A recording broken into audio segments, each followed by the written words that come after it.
Mari kita satukan hati kita sebelum kita akan mendengarkan renungan firman Tuhan dan juga refleksi dari Tuhan buat kita semua. Mari kita berdoa. Maha besar Tuhan kami Yesus Kristus, Gembala yang baik, pemimpin hidup kami dan pelayan agung kami. Jikalau saat ini kami ada di mesbah Tuhan untuk berbagi-bagi pengalaman dan sharing dengan satu dengan yang lain oleh karena kasih-Mu, oleh karena kuasa-Mu, oleh karena urapan-Mu. Saat ini kami akan duduk beberapa menit di hadapan hadirat-Mu Kudus untuk Engkau bentuk melalui kebenaran firman, ucapan syukur di balik penderitaan. Kuduskanlah media ini, kuduskanlah hati kami, dan kuduskan tempat di mana kami berada, supaya biarlah kudus adanya ketika kami ada di hadirat Tuhan. Baik yang berbicara maupun yang mendengar, kami siap untuk dibentuk oleh Tuhan melalui kebenaran firman-Mu. Dipermuliakanlah kiranya nama-Mu, datanglah kerajaan-Mu. Demi Kristus Yesus firman yang hidup, kami nyambut firman-Mu dengan ucapan syukur. Haleluya, bersama kita katakan amin. Amin. Mari kita membaca firman Tuhan yang terambil dari kitab Yunus. Yunus pasal 2 ayat yang pertama sampai ayat yang ke-10. Yunus pasal 2 ayat 1 hingga ayat yang ke-10 akan saya bacakan dan kita boleh dapat menyimak masing-masing dari Alkitab kita masing-masing. Yunus 2 ayat 1 sampai 10, doa ucapan syukur Yunus. Berdoalah Yunus kepada Tuhan Allahnya dari dalam perut ikan itu. Katanya, dalam kesusahanku aku berseru kepada Tuhan dan Ia menjawab aku. Dari tengah-tengah dunia orang mati aku berteriak dan kau dengarkan suaraku. Telah kau lemparkan aku ke tempat yang dalam, ke pusat lautan, lalu aku terangkum oleh arus air. Segala gelora dan gelombangmu melingkupi aku. Dan aku berkata, telah terusir aku dari hadapan matamu. Mungkinkah aku memandang lagi baik-Mu yang kudus? Segala air telah mengepung aku, mengancam nyawaku. Samudra raya merangkum aku, lumut lautan membelit kepalaku. Di dasar gunung, aku tenggelam ke dasar bumi, pintunya terpalang di belakangku untuk selama-lamanya. Ketika itulah Engkau naikkan nyawaku dari dalam liang kubur, ya Tuhan Allahku. Ketika jiwaku letih lesu di dalam aku, teringatlah aku kepada Tuhan, dan sampailah doaku kepadamu, ke dalam bait-Mu yang kudus. Mereka yang berpegang teguh pada berhala kesia-siaan, merekalah yang meninggalkan Dia, yang mengasihi mereka dengan setia. Tetapi aku dengan ucapan syukur akan kupersembahkan korban kepadamu. Apa yang kunazarkan akan kubayar. Keselamatan adalah dari Tuhan. Lalu berfirmanlah Tuhan kepada ikan itu, dan ikan itu pun memuntahkan Yunus ke darat. Demikianlah firman Tuhan buat kita pada sore hari ini. Berbahagialah kita membaca, merenungkan, serta melakukan dalam kehidupan kita hari lepas hari. Kenapa Yunus harus mengucap syukur kepada Tuhan walaupun di tengah-tengah penderitaan? Ibu bapak sekalian yang saya kasih dalam Tuhan Yesus Kristus, di dalam Alkitab kita ada menemukan dua orang, yaitu satu laki-laki dari perjanjian lama yang namanya Yunus, dan juga seorang wanita Samaria dalam perjanjian baru. Dua orang ini adalah pemecah rekor sepanjang sejarah penginjilan dunia. Yunus diutus oleh Tuhan untuk pergi menyelamatkan bangsa Niniwe, tetapi dia melarikan diri ke tempat yang lain. Sebelum kita akan melihat sejenak tentang Yunus, saya ingin untuk kita melihat tentang kota Niniwe itu. Kenapa Yunus Tuhan suruh ke Niniwe tetapi dia melarikan diri ke Tarsis? Menurut seorang ahli Yunani bernama Diodorus Siculus, pernah meneliti akan kekuatan daripada kota Niniwe ini. dikatakan bahwa tinggi temboknya itu 30 meter. Kelilingnya 14 kilometer. Lebar temboknya itu bisa dilewati oleh 3 buah kereta. Penduduk kota itu pada saat itu berjumlah 120.000 orang kurang lebih. Mempunyai 1.200 menara pertahanan, dan di luar tembok parit lebarnya 43 meter dan dalamnya 24 meter. Umur kota Niniwe sudah berabad-abad tahun lamanya. Niniwe terletak di sekitar 800 km timur Laut Galilea.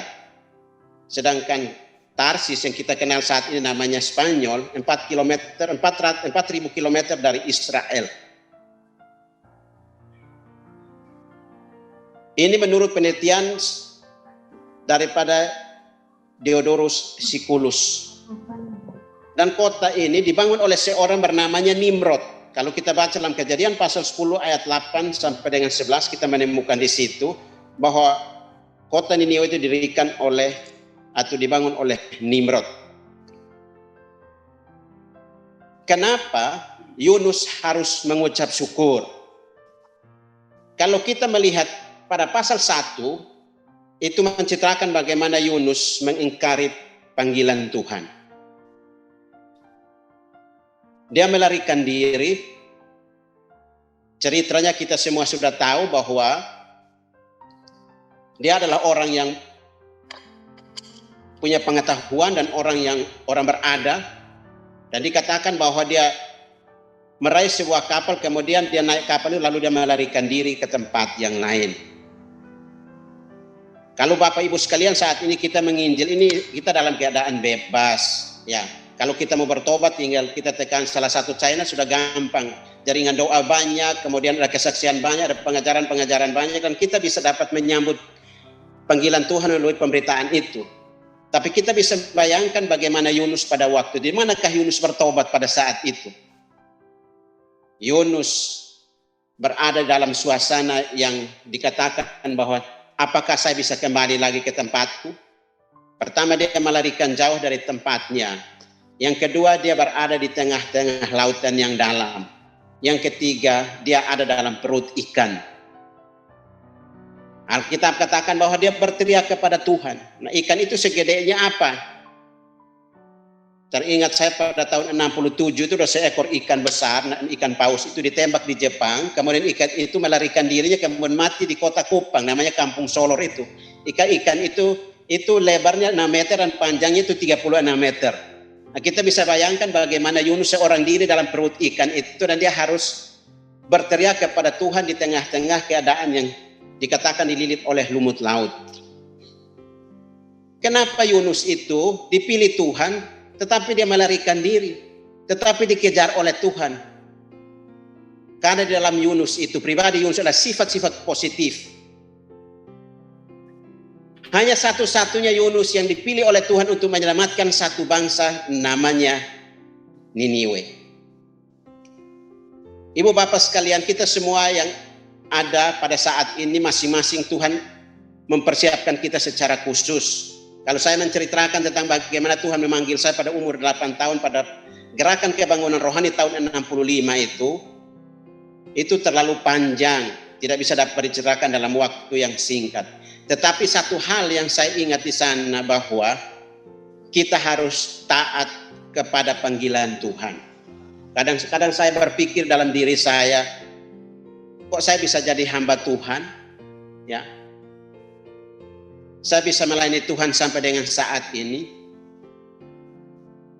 Dan jawabannya sama seperti yang Tuhan berikan atau taruh dalam hati Yunus. Ada sifat-sifat positif, yaitu mempertanggungjawabkan apa yang Tuhan percayakan.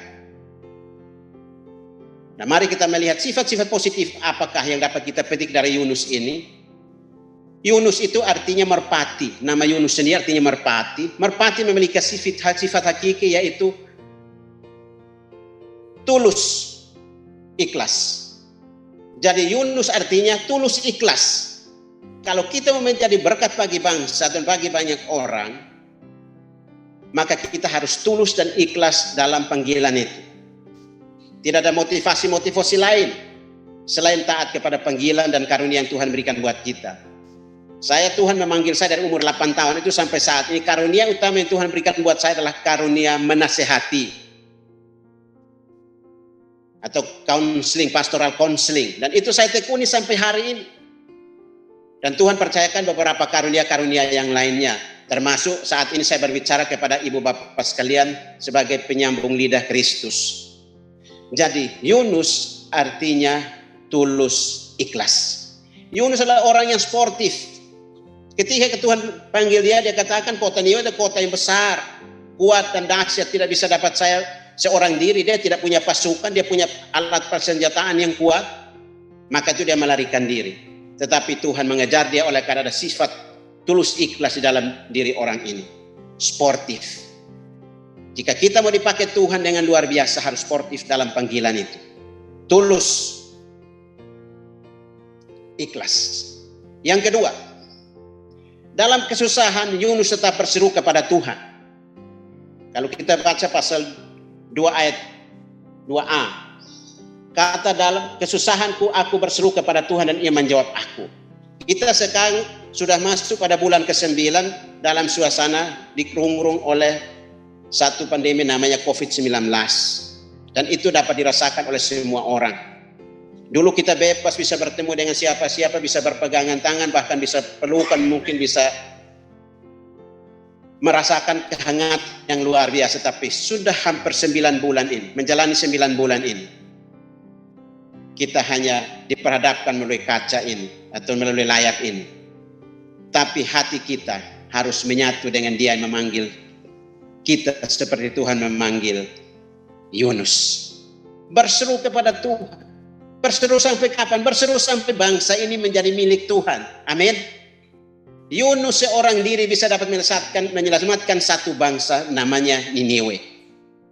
Sepanjang pelayanan saya selama ini belum pernah saya temukan satu hamba Tuhan berkhotbah satu kota bertobat seluruhnya. Memang ada yang sampai ribuan orang bertobat, tapi bukan satu kota. Dari berbagai denominasi, bahkan dari berbagai tempat. Tapi Yunus dipakai Tuhan memecahkan rekor dalam sejarah penginjilan perjanjian lama, yaitu menyelamatkan bangsa Niniwe. 120.000 orang. Yunus berteriak kepada Allah dan berkata kepada Tuhan. Dalam Yesaya pasal 65 saya biasa namakan namanya telepon Tuhan. Yes 6524. Yes 6524. Itu namanya telinga Tuhan. Ketika mereka sedang berbicara, aku sudah mendengar. Jadi ini setiap pokok-pokok doa yang kita tunaikan sebagai tiang-tiang doa, jaringan-jaringan doa ini, Tuhan tidak pernah berikan waktu yang luang untuk mendengar. Amin. Tetap berseru kepada Dia. Kalau bahasa saya di dalam keluarga saya katakan, mari kita sibuk dengan Tuhan. Pasti Tuhan sibuk mengatur hidup kita. Masa depan kita terjamin pada Tuhan kita. Saya melihat merasa bangga Ibu Eli ini saya kenal kira-kira 3 tahun yang lalu. Ya, beliau ini semangat setiap minggu, setiap hari saya itu tetap setia. Ya, tetap setia, tetap menyampaikan, memberikan motivasi. Ini namanya karunia. Mungkin kalau saya seperti Ibu Eli saya tidak mampu. Tapi Tuhan kasih dia karunia khusus itu untuk bisa mengumpulkan kita semua, bahkan bisa memberikan motivasi atau refleksi melalui apa yang disampaikan tadi. Ya, jadi berseru kepada Tuhan, berteriak kepada Dia dalam setiap saat, pasti Dia mendengar kita. Bangsa kita saat ini membutuhkan kita, membutuhkan doa-doa kita, walaupun di tengah-tengah penderitaan. Ya, tetapi Tuhan selalu mendengar kita dan menolong kita tepat pada waktunya. Yang ketiga, Yunus berteriak kepada Allah dan berkata kepada Allah. Tadi kalau dia berseru, sekarang dia berteriak. Dia berteriak di mana? Di dalam perut ikan. Mungkin dia lari dari depan sampai belakang, dari ekor sampai ke kepala, bolak-balik berteriak kepada Tuhan. Dan saya yakin, ya, pada suatu ketika saya menyampaikan firman Tuhan di satu gereja, kemudian mereka bertanya pada saya, jadi Yunus ini bertobat di mana Pak? Saya bilang dalam perut ikan. Amin. Kalau dia punya potensi, Tuhan tangkapmu di mana saja. Kalau Tuhan punya rencana keselamatan bagi siapapun, Tuhan bisa tangkap. Ya, doa kita ini sudah, ya tadi ada seorang ibu sebelum kita ini bersaksi di Belanda sana. Berarti dunia ini sempit. Ya. Jadi mari kita berseru kepada Dia, berteriak kepada Tuhan, berkata kepada Tuhan. Jangan berkata lalu bertanya kenapa Tuhan, kenapa Tuhan. Ya Tuhan memang tidak apa-apa, yang apa-apa kita. Ya. Kalau kita berdoa dan kita berteriak kepada Tuhan, saya yakin dan percaya bahwa Tuhan mendengar. Dia maha mendengar. Dia hanya sejauh doa. Yang keempat, Yunus senantiasa mengingat akan Allah. Siapa yang kita ingat pada saat ini? Atau apa yang kita ingat saat ini?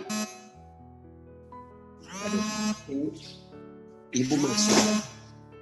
Ibu lagi masuk ini bagaimana?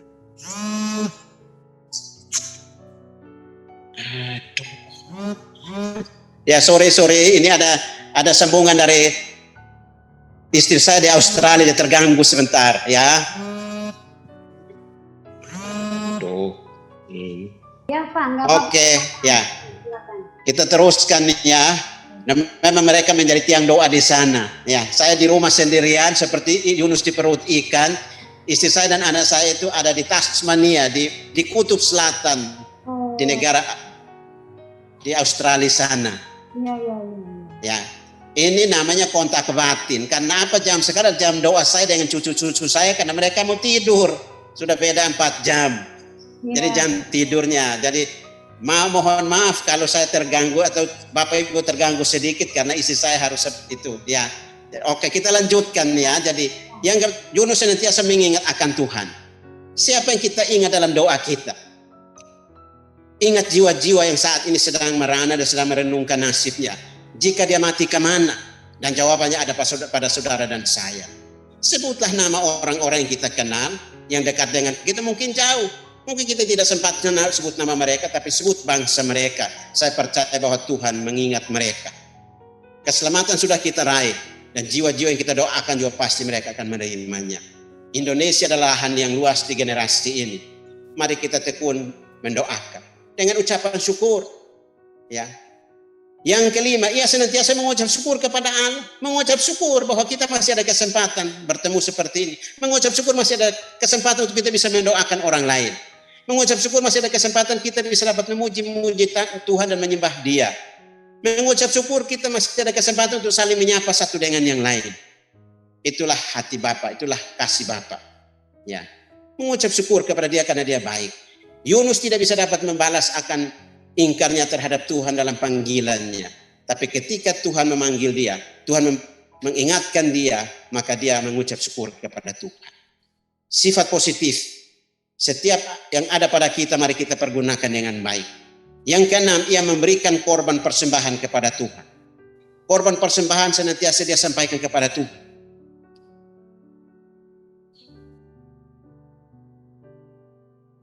Korban persembahan harus kita berikan kepada Tuhan. Korban apa itu? Tuhan tidak minta apa-apa daripada kita, tapi Tuhan meminta hati kita. Tuhan meminta hidup kita, Tuhan meminta pelayanan kita, karunia kita. Jaga baik-baik karunia yang Tuhan berikan buat kita. Sebagai rasa syukur kepada Tuhan, terima kasih Tuhan. Tuhan panggil saya untuk menjadi berkat dengan mendoakan sesama manusia. Mendoakan jiwa-jiwa yang saat ini sedang antri menuju ke neraka. Agar supaya Tuhan belokkan mereka. Seperti Tuhan mencari Yunus, menyuruh ikan. Ayo geser, akhirnya sampai ke darat. Tuhan memuntahkan dia ke darat. Doa kita satu ketika Tuhan akan memuntahkan jiwa-jiwa kepada kita semua. Amin.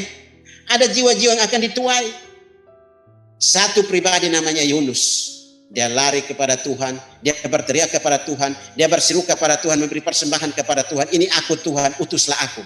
Saya akan pergi. Dan nyatanya ada luar biasa, ya. Ada hal luar biasa. Sifat-sifat positif dapat dinyatakan bahwa Yunus bisa dapat menaklukkan satu bangsa, satu kota menjadi milik Tuhan. Doa kita tidak sia-sia. Asalkan kita memberi hati kita kepada Dia. Sungguh-sungguh mencari wajahnya. Dia hanya sejauh doa kita. Dia hanya sejauh ucapan syukur kita. Dan dia hanya sejauh penyerahan kita kepada dia. Yang terakhir, sifat positif yang dimiliki oleh Yunus. Sehingga Tuhan mencari dia, mengejar dia, dan memanggil dia. Ia senantiasa membayar nazar kepada Tuhan. Nazar apa yang kita berikan kepada Tuhan. Ya mungkin yang ada pada kita adalah ini aku Tuhan, utuslah aku. Ini aku Tuhan, pakailah aku. Inilah aku Tuhan, jadikanlah saya menjadi milikmu. Seperti Samuel, ini aku, utuslah aku Tuhan. Di sini saya melihat ada banyak generasi milenial. Ya, Tuhan mengutus saudara untuk bangsa-bangsa, untuk negeri ini, bahkan untuk keluarga-keluarga. Yunus di dalam perut ikan 3 hari 3 malam. Dalam penggenamannya dalam Matius pasal 12 ayat 40, sebagaimana Tuhan Yesus 3 hari di alam maut dan dia bangkit kembali. Ini gambarannya. Demikian juga Tuhan bekerja sampai kepada perjanjian baru, yaitu ada seorang wanita namanya wanita Samaria. Nanti satu kali kita akan berbicara ini dalam perjanjian baru.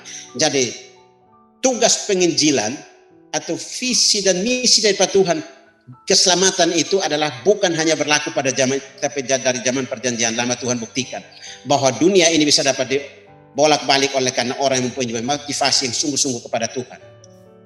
Ada sifat-sifat positif yang ada pada orang itu, dan Tuhan akan pakai dengan luar biasa. Ibu bapak tahu bahwa satu ketika anak-anak kita, generasi kita, Tuhan akan pakai mereka luar biasa. Dan kita akan melihat Tuhan akan urapi mereka akan melayani Tuhan dengan luar biasa. Ya, hal yang sangat penting adalah mari kita bayar nazar kita kepada Tuhan dan mempersembahkan tubuh, jiwa, dan roh kita kepada Dia. Ya, lalu hasil apa? Hasil apa yang Yunus peroleh setelah dia melakukan tugas panggilan ini? Ada 2 hal yang perlu kita ingat. Ikan memuntahkan Yunus ke darat. Di tengah-tengah penderitaan yang luar biasa, dengan berteriak, berseru, dan mengucap syukur, mengingat akan Allah, memberi persembahan kepada Tuhan, membayar nazar kepada Tuhan, Tuhan memerintahkan ikan untuk muntahkan dia ke darat. Kenapa ikan bisa mengerti bahasa Tuhan? Hewan saja bisa dapat mengerti bahasa Tuhan. Karena apa? Karena Tuhan yang menciptakan dia, dan dia punya bahasa dengan Tuhan secara khusus. Kita ini manusia, makhluk yang paling termulia. Masa kita sampai kepada Bapa kita, dia tidak mendengar kita? Saya percaya bahwa Tuhan mendengar doa kita. Tuhan menjawab doa kita, yaitu banyak jiwa dapat dipersembahkan bagi kerajaan Tuhan. Kemudian hasil yang kedua adalah kota Niniwe dan penduduknya bertobat secara total. Ini namanya prestasi. Ini namanya kemuliaan di balik penderitaan. Kita mau meraih hati Bapa, kita harus melewati kerikil-kerikil tajam. Kadang-kadang sakit, kadang-kadang kita letih, kadang-kadang kita capek, kadang-kadang kita mungkin mengalami banyak hal. Tetapi ketika kita tekuni dalam Dia, maka kita akan melihat kemuliaan Tuhan dinyatakan.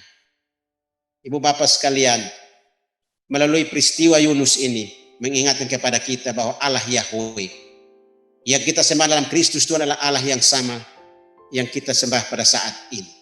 Saya yakin dan percaya bahwa kalau Yunus ditolong, Tuhan mendengar doanya dan dia taat kepada panggilan Tuhan dan menyelamatkan Niniwe. Jaringan doa nasional dari Provinsi Banten ini juga dapat memindahkan gunung. Amin. Ada banyak jiwa Tuhan akan menolong, Tuhan akan jamah. Ya, Tuhan, kita bisa dapat pindahkan gunung, jiwa-jiwa hati yang keras, ya mungkin fanatik dan lain-lain sebagainya, Tuhan bisa rubah. Ya, asal doa sungguh-sungguh. Carilah wajahnya, beri Tuhan senyum setiap hari dengan doa-doa kita. Ya, tiap pagi kolonun dengan Tuhan. Pada waktu kita malam kita mengucap syukur karena Dia baik. Masih ada nafas hidup, masih ada kesempatan, masih ada urapan dan kuasa pada kita. Mari kita bergandengan tangan untuk menjangkau Indonesia ini bagi kerajaan Tuhan. Menjangkau Banten, menjangkau pulau-pulau, menjangkau bangsa-bangsa. dengan sifat-sifat positif yang Tuhan taruh dalam diri kita, yaitu karunia kita masing-masing. Kiranya firman Tuhan pada sore hari ini menjadi berkat untuk kita semua. Maju terus dan terus maju. Tadi Ibu singgung tentang Zoe, itu oleh karena kita jaga apinya. Kami penduduk di sana itu banyak yang buta huruf, Bu, tapi disebut dengan mata rohani. Saya bisa ngomong di sini oleh karena orang-orang buta huruf yang mendoakan saya, dan mereka udah beritahukan saya jadi apa nanti. Dan saya taat kepada suara-suara itu. Nanti esok saya akan kirim sebuah buku dan Ibu bisa tahu persis saya siapa sebenarnya. Berapa orang yang mendoakan saya selama dari umur 8 tahun, sekarang saya sudah 63 tahun. Esok tanggal 12 Desember saya ulang tahun yang ke-63. Berarti 55 tahun itu saya harus jaga itu. Ya, dan saya tetap berkomunikasi dengan Tuhan. Ya, tetap berkomunikasi dengan saudara-saudara saya dan tim-tim doa saya yang ada di SOE sana. Namanya mata rohani saya. Ketika saya memerlukan sesuatu, saya selalu bertanya kepada mereka, firman Tuhan buat apa tentang saya ya? Begini, begini, dan begini. Jadi saya berjalan mengikuti jalur Tuhan. Ya, ikut Tuhan. Setia dengan Tuhan. Tekun dengan Tuhan.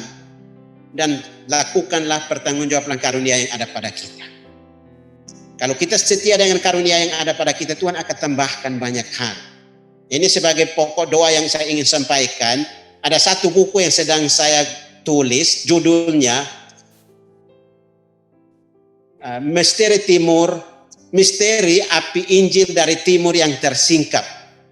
Ya, ada satu, ini Pak Mel Adu, beliau tahu itu, sedang kami godok, ini sedang kumpul-kumpul, dia punya saksi-saksi sejarahnya semua.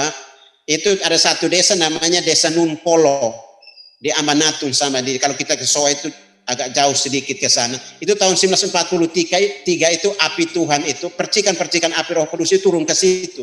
Dan saya bersyukur ketika Tuhan panggil saya untuk menulis kembali buku ini, maka bahannya saya bisa dapatkan dan juga saya bisa dapat berkomunikasi dengan orang-orang yang tokoh-tokohnya. Ya, ada salah satu bapak yang kalau kita berapa waktu yang lalu ada di di Facebook itu namanya seorang bapak namanya Thomas. Bapak ini umurnya 124 tahun. Mungkin 1 tahun, 2 tahun lalu baru meninggal. Dia membaca Alkitab itu tanpa pakai kacamata. Bapak ini umur 124 tahun, baca Alkitab dan dia tokoh di Nungkolo itu. Dan saya bersyukur bahwa saat ini saya bisa berkomunikasi dengan anak-anaknya. Dan saya tahu bagaimana Bapak ini imannya kepada Tuhan. Ya. Jadi Tuhan bisa pakai kita yang tidak terbatas sampai umur berapapun. Ya. Biarlah firman Tuhan pada sore hari ini menjadi berkat, menjadi introspeksi buat kita, koreksi buat kita, dan refleksi buat kita. Maju terus, pantang mundur. Kalau Yunus dipakai, saya juga. Amin. Amin. Jika di kemudian hari Tuhan panggil, aku ada. Amin. Amin.